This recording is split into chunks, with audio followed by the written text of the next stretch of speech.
మన ప్రభువును మన రక్షకుడైన యేసుక్రీస్తు నామమున అందరికీ వందనాలండి. దేవునికి స్తోత్రాలు. దేవుని కృప మరొక నూతన దినమును దేవుడు మనకు అనుగ్రహించినందుకు సమస్త మహిమ ఘనత ప్రభావములు యేసయ్యకే చెందునుగాక. ఆ గొప్ప దేవుడు ఈ నూతన దినములో మనకు అనుగ్రహించిన దేవుని యొక్క కృపావార్త, దేవుని యొక్క వాగ్దానము సామెతల గ్రంథము 4వ అధ్యాయము 22వ వచనము.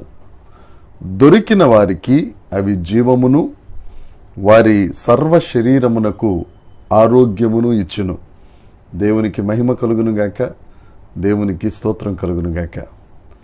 ఆ సర్వకృపానిధి అయిన దేవుడు, వాక్యమైన దేవుడు, మన దేవుడు ఈ దినాన మనతో మాట్లాడుతున్న మాట, ఎవరికైతే అవి దొరుకుతాయో వారికి జీవము, వారి సర్వ శరీరమునకు ఆరోగ్యం ఇస్తానని దేవుడు వాగ్దానం చేస్తున్నాడు. అవి దొరికిన వారికి ఏవి దొరకాలి? చాలామంది రకరకాల ఆలోచనలు, ప్రయత్నాలు చేస్తూ ఉంటారు ఈ దైనందిన జీవితంలో, ఈ లోకంలో. వారికి ఏదో దొరకాలి, ఏదో వస్తే మనం కోటలు కట్టుకోవచ్చు, మన సరిహద్దుల విషయాలు పరుచుకోవచ్చు, సుఖశాంతులతో ఉండొచ్చు అనే రకరకాల ప్రణాళికలు ఎప్పటికప్పుడు ప్రజలందరూ వల్లిస్తానే ఉంటారు. కానీ దేవుడు చెప్తున్నారు, వాక్యం చెప్తుంది సామెతల గ్రంథం 4వ అధ్యాయం 22వ వచనంలో, అవి దొరికిన వారికి ఏవి దొరకాలి అని అంటే, కొన్ని 2 వచనాలు పైకి వెళ్తే సామెతల గ్రంథం 4వ అధ్యాయం 20వ వచనం 21వ వచనం కూడా చూస్తే, నా కుమారుడా నా మాటలను ఆలకింపము, నా వాక్యములకు చెవియొగ్గుము. ఏమి దొరుకుతాయట? ఏమి దొరకాలి? దేవుని యొక్క మాటలు, దేవుని యొక్క వాక్యం మనం ఆలకించి చెవిని పెడితే, నీ కన్నుల ఎదుట వాటిని తొలగనీయకుము, నీ హృదయమందు వాటిని భద్రం చేసుకో. దేవుని మాటలు మన హృదయంలో భద్రం చేసుకుంటే, అవి దొరికితే మనకు జీవం వస్తుంది. లోకమంతా జీవం కోసం పరిగెడతా ఉంటే, పలానా చోట జీవం దొరుకుతుంది, పలానా చోట రక్షణ దొరుకుతుంది, నా బ్రతుకు బాగుపడాలని పరిగెడతా ఉంటే, యేసుక్రీస్తు ప్రభు ఈ దినాన్న నీతో సూటిగా మాట్లాడుతున్నాడు. ఆ వాక్యం నీ హృదయంలో ఉంటే, ఆ నీకు దొరికిన ఆ వాక్యాన్ని నీ హృదయంలో భద్రం చేసుకుంటే, ఆ వాక్యమే జీవము.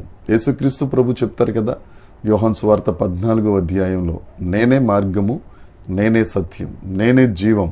ఆ వాక్యం అనే యేసయ్య నీకు దొరికితే చాలు, నీ బ్రతుకులో జీవం. వాక్యము వెలువడి ఎగుట తోడనే వెలుగు పుడుతుంది. నీ బ్రతుకులో చీకటి పోయి జీవమైన వెలుగు నువ్వు సంతరించుకోగలవు. నా ప్రియ సహోదరి సహోదరుడా, నువ్వు ఏ విషయంలో చీకట్లో ఉన్నావో, ఏ విషయంలో మృతతుల్యంగా ఉన్నావో, దేవుడి దినాన్న నీతోనే మాట్లాడుతున్నాడు. ఆ మృతతుల్యమైన, ఆ క్షయమైన దానిని దేవుడు తొలగించి జీవముతో నింపి అక్షయతను నీకు అన్ని విషయాల్లో అనుగ్రహించే గొప్ప దేవుడు వాగ్దానం చేస్తున్నాడు. ఈ వాగ్దానాన్ని స్వతంత్రించుకో. జీవమే కాదు, సర్వ శరీరమునకు ఆరోగ్యం.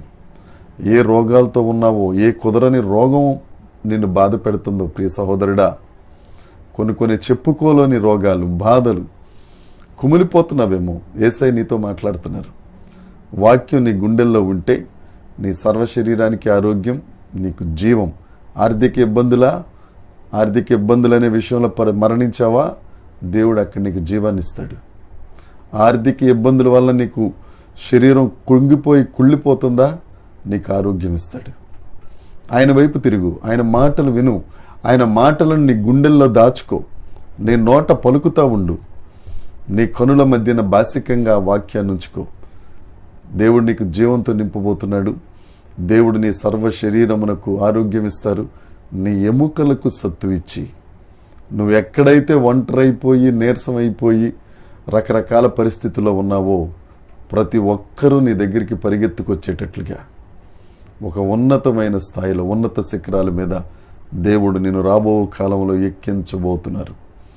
ఈ వాగ్దానాన్ని స్వతంత్రించుకుందాం, యేసయ్యను స్తుతిద్దాం. దేవుడు నిన్ను ఆశీర్వదించి అనేకులకు ఆశీర్వాదకరముగా ఉంచునుగాక.